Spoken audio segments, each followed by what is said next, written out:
Assalamualaikum warahmatullahi wabarakatuh. Perkenalkan, nama saya Silviatul Azizah. Di sini saya akan menjelaskan tentang bisnis internasional. Bisnis internasional merupakan segala bentuk transaksi yang terjadi lintas batas negara atau antara negara satu dengan negara yang lainnya guna memenuhi kebutuhan individu maupun organisasi.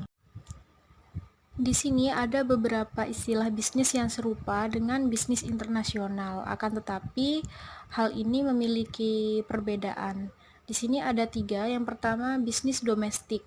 Bisnis domestik merupakan sebuah aktivitas yang hanya mencakup lingkup dalam negara saja. Kemudian yang kedua adalah bisnis multinasional. Perusahaan multinasional ini merupakan perusahaan yang beroperasi di banyak negara. Biasanya perusahaan ini sudah berada dalam skala raksasa.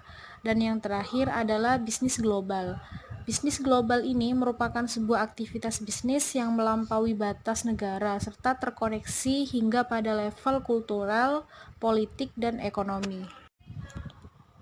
Jenis bisnis internasional dibagi menjadi empat. Yang pertama, foreign trade, yaitu cenderung seperti aktivitas ekspor impor barang. Dan yang kedua, portfolio investment, yaitu sebuah investasi dalam bentuk sekelompok aset, termasuk transaksi dalam ekuitas, sekuritas seperti saham biasa, atau sekuritas hutang seperti obligasi dan semacamnya. Jenis yang selanjutnya yaitu trade in service, yaitu sebuah bisnis internasional yang objek barangnya adalah barang tidak berwujud. Dan yang terakhir adalah direct investment, yaitu sebuah investasi secara langsung atau penanaman modal asing, di mana investor dalam lingkup perekonomian suatu negara menaruh minat pada bisnis di lingkup perekonomian negara lain. Berbicara tentang sebuah bisnis, tentu setiap bisnis memiliki sebuah manfaat, terutama bisnis internasional. Di sini, bisnis internasional memiliki manfaat yaitu bagi perusahaan, di mana hal ini bermanfaat untuk meluaskan pasar bagi suatu perusahaan. Hal ini membuat produksi barang bisa dilakukan secara lebih efisien, tanpa takut jumlah hasil produksinya melebihi batas. Yang selanjutnya, manfaat bisnis internasional bagi negara. Yang pertama, membuka lapangan kerja. Yang kedua, transfer ilmu pengetahuan dan teknologi. Yang selanjutnya, menstabilkan harga barang.